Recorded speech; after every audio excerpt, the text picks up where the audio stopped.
I just think it's that unbelief, that disbelief that, wow, am I really going to do this? I've heard about soccer. I've been following it. My parents follow it. And here I am surrounded by people and are going to have a chance to be on a national stage. It's outstanding. This is Hourglass, the podcast for United Way of King County in Seattle. The FIFA Men's World Cup has taken our area by storm. And on July 1st, 6 youths from United Way-supported nonprofit 4C Coalition will take part in the flag-bearing ceremony for the round of 32 World Cup matchup at Seattle Stadium. For this episode of Hourglass, we sat down for a chat with 4C Director Hazel and Toroid Ryan, Community Strategies Consultant for 4C, who will serve as a chaperone for the youths during the flag-bearing ceremony. The two discussed the importance of being part of the World Cup and how it's already had an impact on the youths who will participate in the festivities. We also have an announcement about United Way's new president and CEO, and we will discuss ways you can still get your taxes prepared for free by United Way. I'm your host, Joe Burris. Thanks for tuning in. Sunday, June 21st marks the official start of summer. School is out, and overcast, rainy days in our area have given way to clearer skies and warmer temperatures.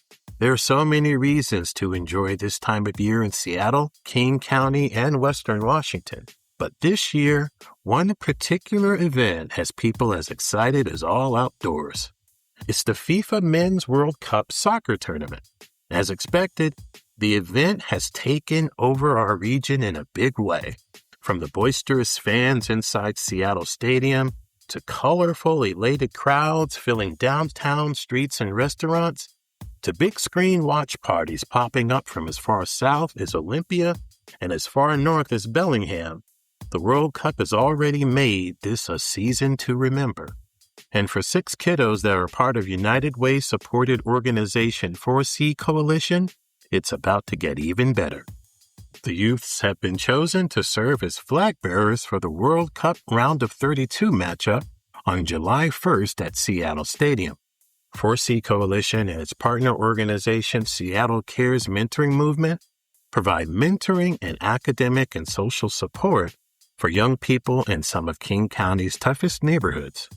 And the youths who will take part in the flag-bearing ceremony participate in 4C's Rising Mentor program, which provides one-on-one mentoring to students ages 12 to 17.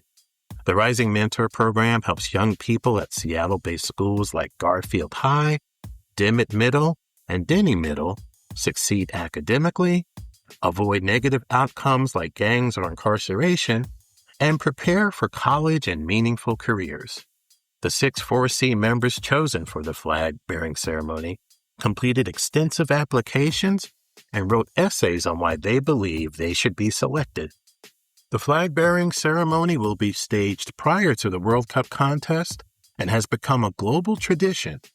According to the Sporting News, about 1,400 children will participate in 66 matches across 11 cities for this year's World Cup. The 4C participants are among 12 local youths chosen for the Seattle Stadium ceremony, which for this World Cup is part of a collaboration between the Coca-Cola Company's Future Careers Academy and the National Cares Mentoring Movement.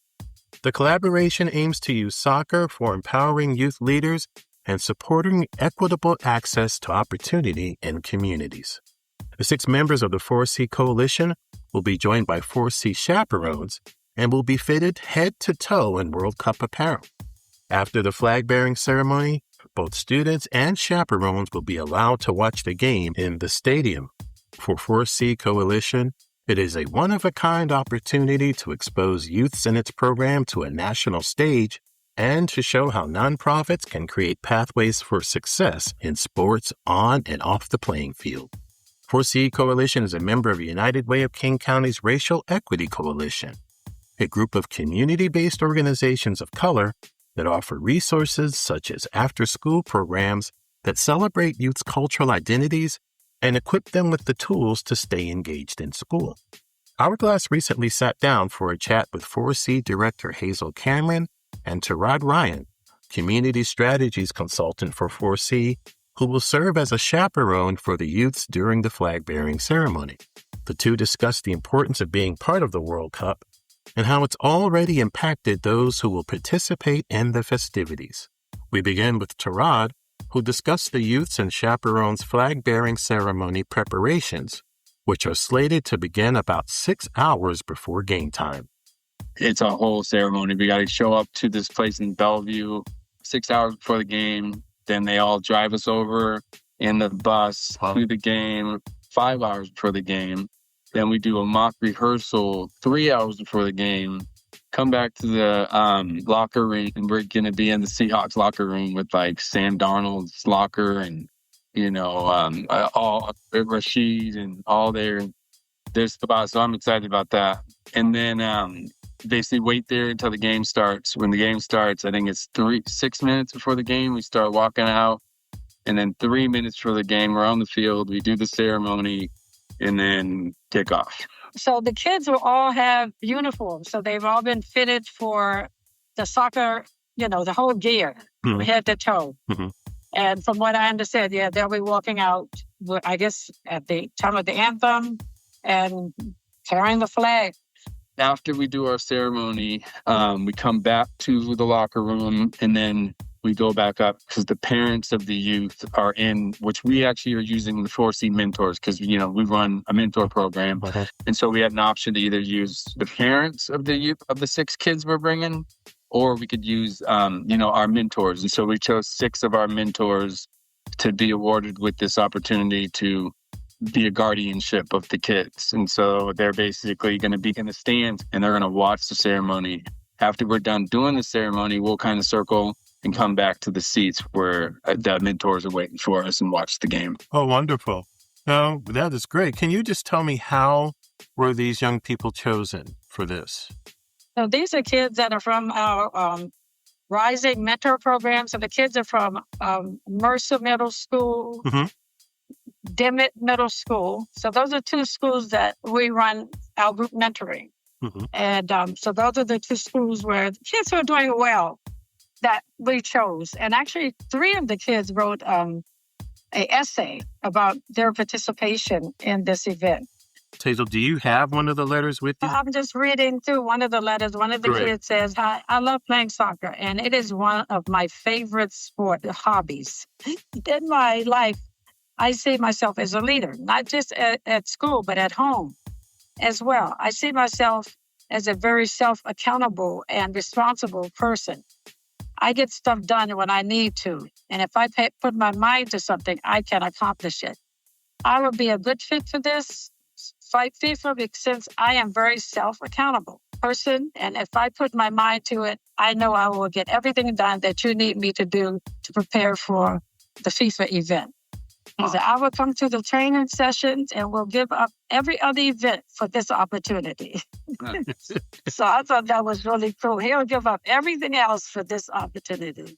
He said, like when I invited to play for soccer teams, I give up my summer training with them. Also, when I am invited to summer school, I didn't need it, but I still showed up and give up my summer events to commit to it. Mm. So that was something and so there are 3 different letters that 3 kids sent in.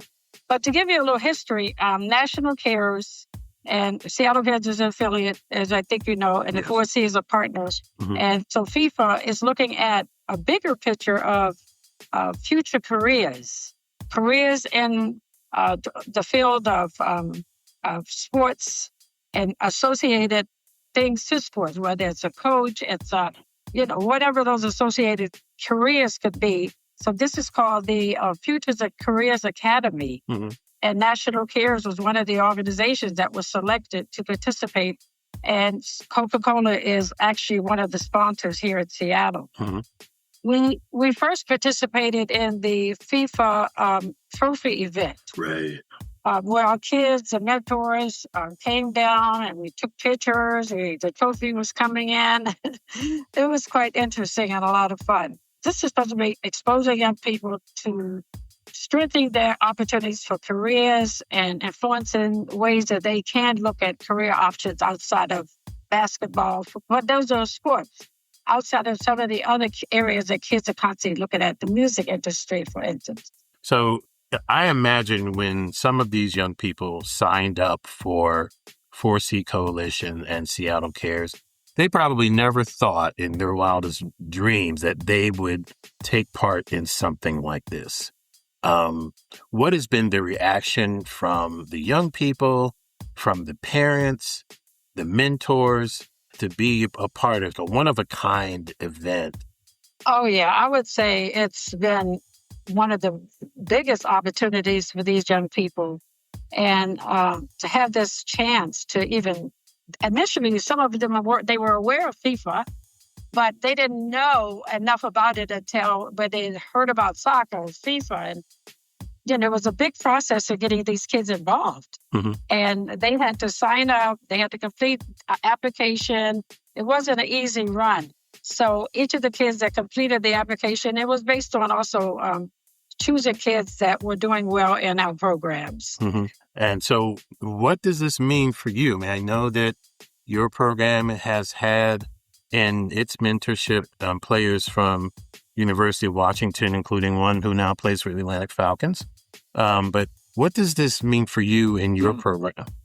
Yeah, I get an answer to that a little bit. Yeah, sure. Exposure, we're always trying to, get more exposure, one for funding reasons, as well as just to build our capacity of helping, more youth, having more mentors coming to our program.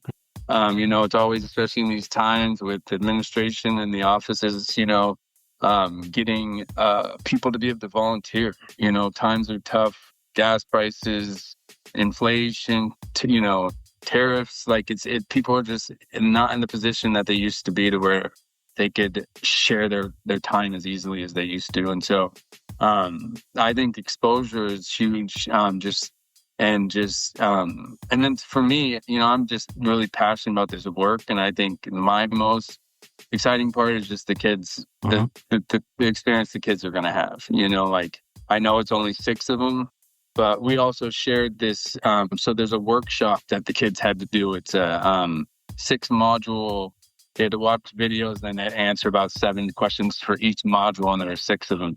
So it took them about an hour to 2 hours to do, and they had to complete it in order to come to it. And so we did those modules actually with all of our youth at our programs in the schools. And so it has impacted everyone in some way, just bringing awareness to the FIFA and soccer and the World Cup. And the modules actually teach a lot about just like social media presence and, different avenues to sportsmanship. And it's just been a really fun and exciting program for the kids and for us to be a part of. And so I think the 4C is most benefiting from the connections and the awareness that it's bringing our youth as well as the community about this. Great. Yeah, and I think, just the possibility of that, as you said, these kids never believed they could participate in something like that. And you can kind of see it in their eyes the day of the trophy tour. Their eyes were, like wide open and, with just belief that they were in this location with this trophy and taking pictures and, going to be on this huge, big stage. So I just think it's just that, that unbelief, that disbelief that, wow, am I really going to do this? I've heard about soccer. I've been following it. My parents follow it. And here I am surrounded by people and they're going to have a chance to be on a national stage is outstanding. A lot of the kids that we chose are kids that are avid soccer enthusiasts. Okay. So they play soccer. They're involved, their families are, part of they're part of leagues, and so these kids are pretty aware, most of them. There are a few that are just excited for the opportunity and don't know what to expect, but there's a lot of them that do understand what to expect and are like beyond excited because they know what's about to come their way. Wow. And so we're having this conversation about 2 hours after the U.S. beat Australia 2-0. In that very stadium. Yep. How much does just really having it here in Seattle, how much is that going to impact you? I'm assuming that both of you are going to be in the stands as well on that day. Just talk about just what this means to you personally. Oh, it's unbelievable. I wasn't a big soccer person, but it definitely has spiked my interest in soccer. And just seeing the energy that's in the city, seeing it on the news and seeing folks downtown. And just, I think, more than anything is just bringing us together. We're living in difficult times, and this kind of energy, just like the Knicks one, brought energy to New York. So now we're bringing some energy to Seattle that's going to be outstanding. And I think it's needed because people are, in a different space because of our climate and with the administration. So I think it's important. It's something that's timely, right on the heels of Juneteenth. All of those things, that are happening in conjunction are just going to help bring a new energy, I think, and our hope to our community. Awesome. Toroid, Hazel, 4C Coalition, thank you so much for your time today on Hourglass. Really appreciate it. Thank you so much, Joe. Thanks for thinking about us. For more information about the 4C Coalition, log on to the4ccoalition.org.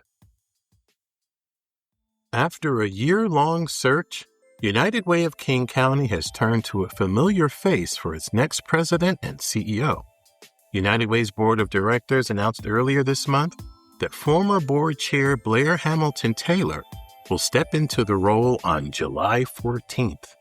A nationally recognized leader whose executive experience spans the private, public, and nonprofit sectors, Taylor will be United Way's third president and CEO since 2000.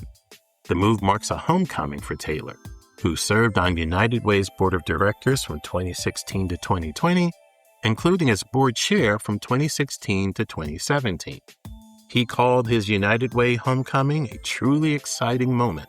A familiar face in both Seattle business and nonprofit communities, Taylor currently chairs the board of the Urban League of Metropolitan Seattle and serves on the advisory board of the Neurosciences Institute at the University of Washington. Taylor previously served in leadership roles at Starbucks, managing global human resources, corporate social responsibility, community affairs, government affairs, and global philanthropy. He has also served as CEO of both the Los Angeles Urban League and President Barack Obama's My Brother's Keeper Alliance. Taylor has also served in academic roles at the UCLA Anderson School of Management and most recently at Arizona State University, where he's been an executive in residence and adjunct professor of cross-sector collaboration. To learn more about United Way's leadership, log on to uwkc.org, click on About Us, and click on Leadership.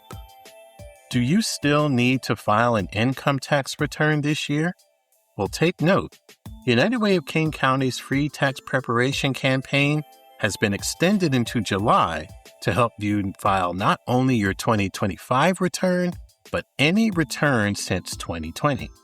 Our free tax prep helps low and middle income households claim key cash benefits, including the Earned Income Tax Credit, the Child Tax Credit, and the Working Families Tax Credit. After processing more than 12,000 annual returns and helping people access more than $18 million in credits from January through April, United Way has kept some of its free tax prep sites open. Those sites are at Hope Link Bellevue and the Downtown Seattle Library for filing in person. They will remain open through July 25th, and our virtual service will remain open through July 30th. For more information, log on to getyourrefund.org/UWKC. At United Way of King County, we are working side by side with communities to build an equitable future for everyone. Hourglass United Way is a podcast that highlights how we and our partners spend time making a difference in our communities. Our work is made possible by generous donations from people like you. Please send all comments and suggestions about our podcast to hourglass@uwkc.org. Be sure to follow us on Instagram, Facebook, and LinkedIn via @UnitedWayKC. And to learn more about our work or to support United Way, log on to uwkc.org. I'm your host, Joe Burris. Thanks for listening. Until next time.